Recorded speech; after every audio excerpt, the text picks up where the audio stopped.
Bhavnagar મનપાના dumping site ઉપર temple બેલમાં લાગી આગ।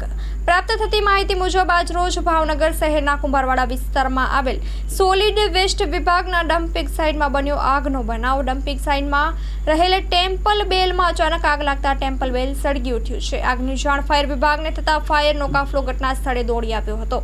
આગ ઉપર પાણીનો છંટકાવ કરી આગને કાબૂમાં લેવાનો પ્રયાસ હાથ ધરવામાં આવ્યો હતો। Story report by Anil Gohil Bhavnagar સાથે કેમેરામેન મનાલ રાજ્યગુરુ। માં motor driving, safe and sure driving.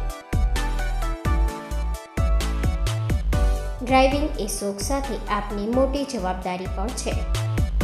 અમારા ઇન્સ્ટ્રક્ટર દ્વારા સચોટ અને સરળ માર્ગદર્શન। આપની રોજની તાલીમની માહિતી મેળવીને શું અધુરાશ છે એના ઉપર પૂરું ફોકસ કરાય છે।